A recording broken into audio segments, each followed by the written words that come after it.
I work security at Frankfurt Airport, and last Tuesday, an American woman stood at passport control arguing that lines weren't real.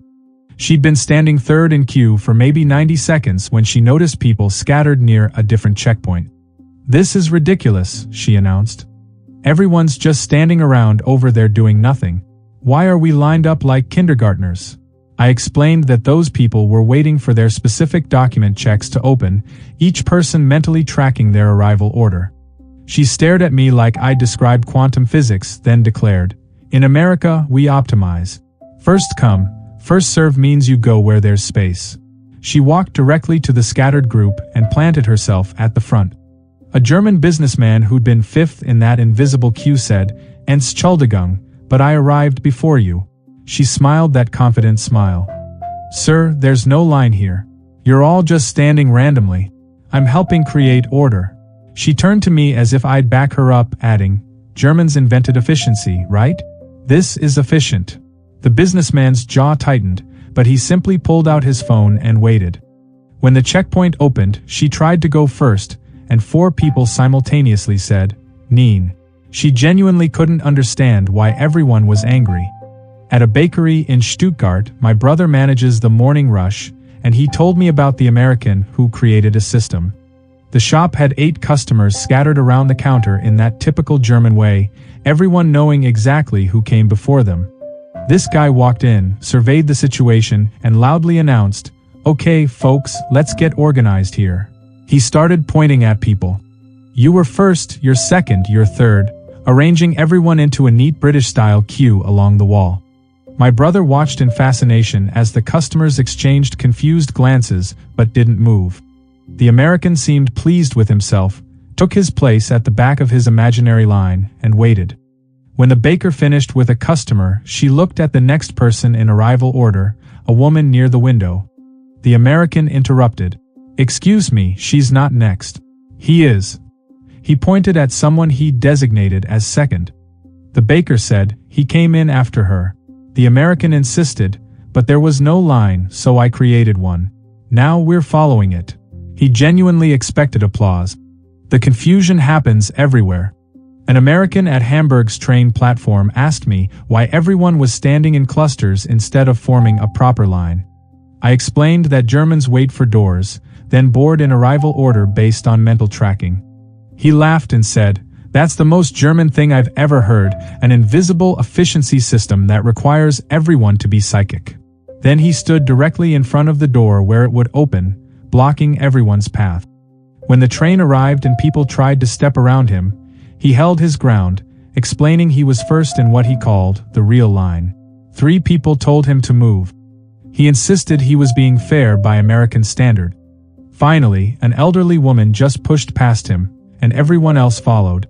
He stood there bewildered, muttering about mob mentality. "I'm a ticket agent at Munich Central Station, and last month an American tried to board a train before passengers exited. Not unusual for tourists, but this guy had a justification ready.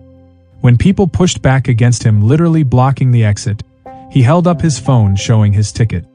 "I have a reservation for 1437, he explained. "It's now 1436. If I wait for everyone to get off, I'll miss my departure time." An old man trying to exit with a suitcase said, "The train isn't leaving for 4 minutes." The American shook his head. "My ticket says 1437. That's when I'm supposed to be on board." He'd somehow concluded that departure time meant boarding deadline, and every second before that belonged to him. He kept saying, "I paid for a 1437 train, which means I board at 1437. When I finally got him to step aside, he asked if he could file a complaint about the unclear boarding procedures. He suggested we put exact boarding times on tickets, maybe 1432 for passengers with reservations, to avoid this confusion. He was absolutely serious. My cousin sells concert tickets in Berlin, and an American family showed up 30 minutes before doors opened, saw 5 people already waiting, and walked straight to the entrance. When someone said, "There's a queue," the father looked around at the dispersed group and said, "Where? I don't see a line." He pointed at how people were sitting on benches, leaning against walls, checking phones. "That's not a line, those are just people standing around." His wife agreed, adding, "In the States, if you want to hold a spot, you form an actual line. Otherwise it's up for grabs." My cousin told them everyone present had established their order. The father smiled, patient, like he was explaining to children. "But how do you know who's first if nobody's actually lined up? What if someone just showed up and claimed they were here first?" My cousin said, "We remember who arrived when." The father laughed, genuinely amused. "You're telling me Germans memorize the order of strangers? That's hilarious but also insane."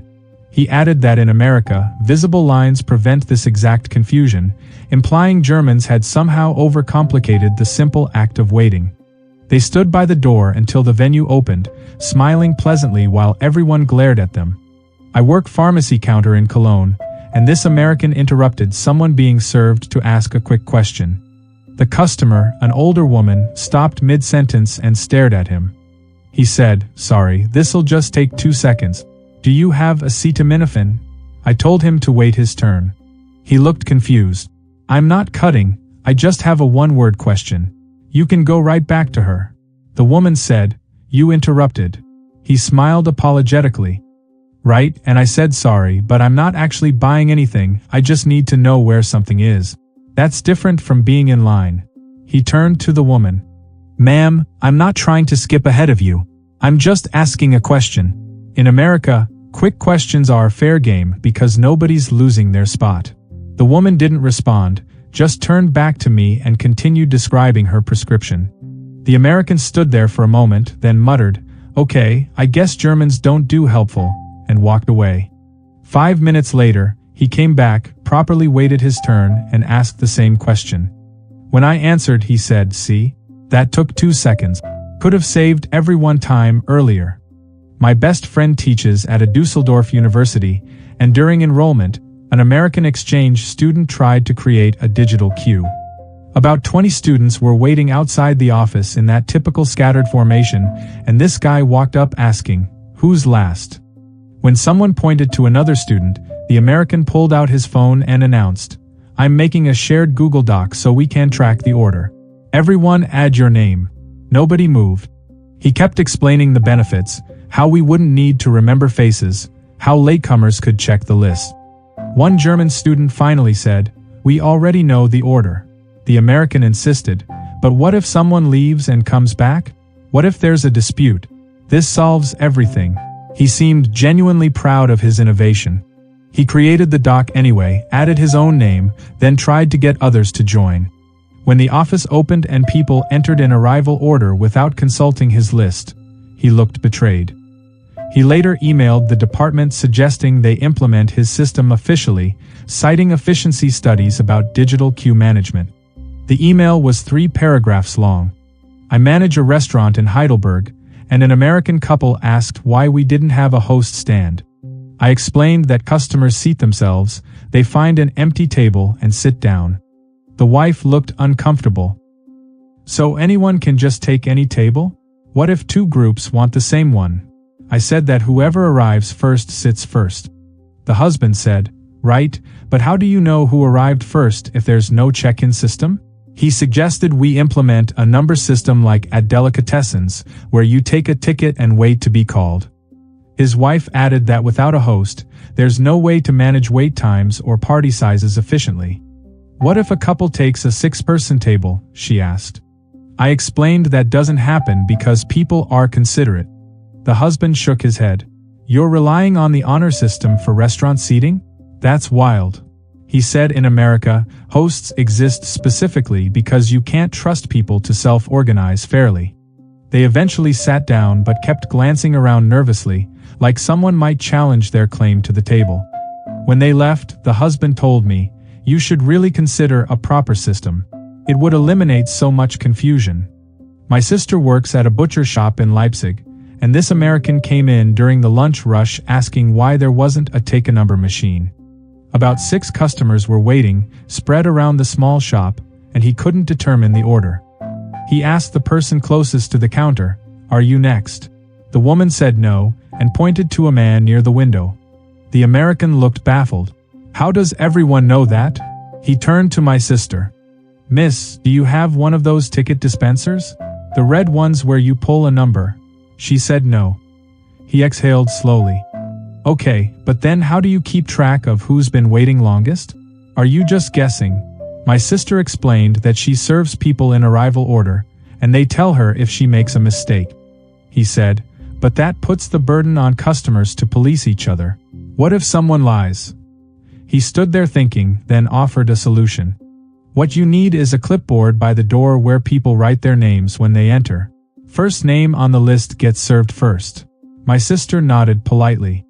He added, I'm serious, this would solve everything.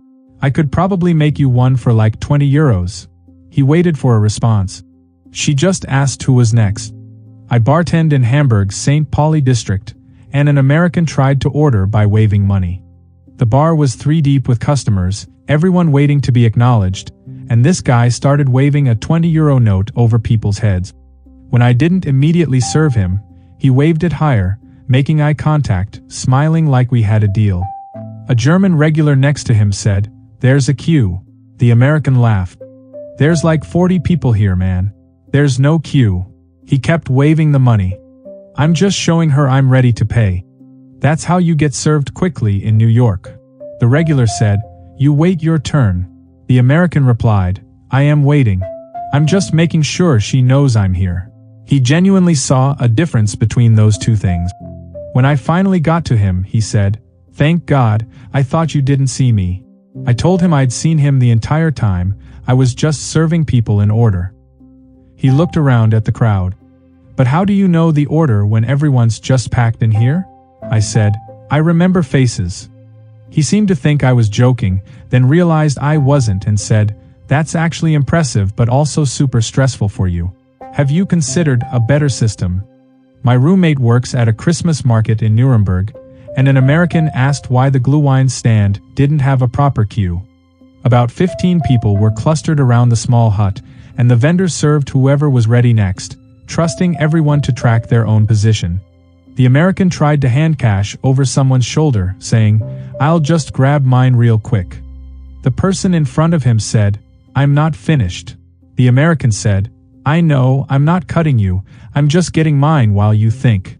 The vendor ignored him. He tried again a minute later with the next customer. Same response. Finally, he asked loudly, Is there a system here? Because from where I'm standing, this looks random. A woman near him said, We know who's next. He asked, How? She just looked at him. He pulled out his phone and took a photo of the crowd. I'm sending this to my friends back home. They won't believe this is how Germans buy drinks. He waited his turn eventually, still muttering about chaos and inefficiency. When he got his Glühwein, he told the vendor, You'd make way more money with a proper line. Trust me, I worked retail for 6 years. I worked the information desk at Cologne Bonn Airport, and an American woman complained that the security line kept breaking apart. She'd been watching people wait in a long queue, then split into multiple lanes at the checkpoint itself.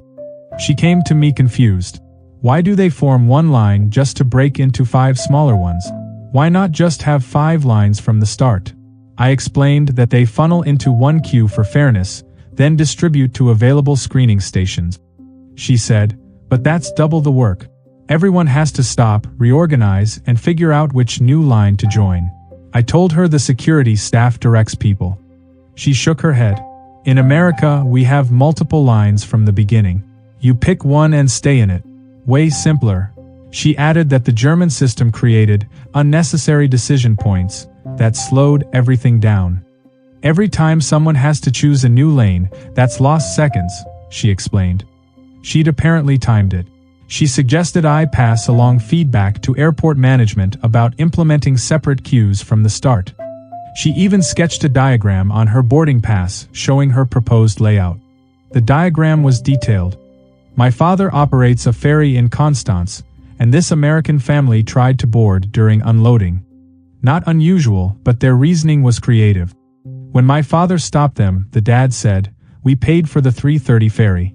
It's 3:28. Technically, our trip has started. My father explained that the boat needed to empty first. The dad replied, Right, but our tickets are for now. If we wait, we'll be late.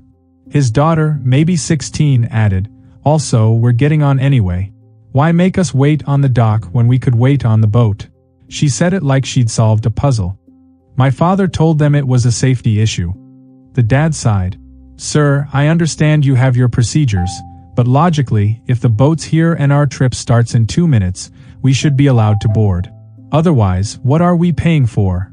He showed his phone with the ticket. See? 3:30.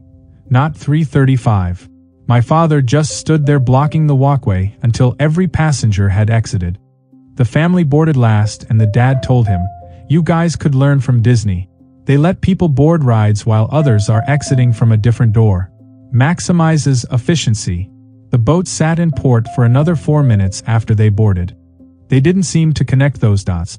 I sell train tickets in Frankfurt, and an American asked if he could board early since he had business class. I explained that there's no early boarding on trains, everyone enters together. He looked surprised. But I paid extra for first class. What's the point if I don't get benefits? I said the benefits are better seats and more space. He pressed on. Okay, but in America, if you pay for premium, you board first. That's like the whole point, you're rewarded for spending more. I told him trains aren't planes. He said, I get that, but the principle is the same. Early boarding is a universal premium perk. He thought for a moment, then asked, what if I just get on anyway? Like, I have a first-class ticket, so technically I'm allowed on the train at any time, right? I explained that blocking the doors before departing passengers' exit would create problems. He said, yeah, but if everyone's getting on at the same time anyway, then whoever's quickest wins. So premium customers should at least have that option. He suggested I raise the idea with Deutsche Bahn management. Seriously, this could be a whole new revenue stream. Charge €5 for priority boarding. People would pay it. He was doing mental math about projected profits. I teach German classes in Berlin to American expats, and one student insisted that German queue culture was a linguistic misunderstanding. She'd been told to wait her turn at various places and concluded that Germans use different vocabulary for lines. Maybe they have a word for invisible queue that we're not learning, she said. I explained that Germans just use Schlange for queue, same as we teach. She wasn't convinced. But then how do they all know where the line is? There has to be a phrase or something. Another student suggested that maybe Germans point to show queue order, like a gesture-based system. The first woman jumped on this. That makes sense, because I've seen people pointing at each other in shops. I told them that yes, people sometimes point to indicate who's next, but it's not a formal system. The first woman said, see, but in America, pointing at people is rude, so we'd never develop a culture around it. This is definitely a German thing that got lost in translation. She wanted me to teach specific phrases for joining invisible queues. When I explained there aren't any special phrases, that it's just cultural awareness, she looked disappointed.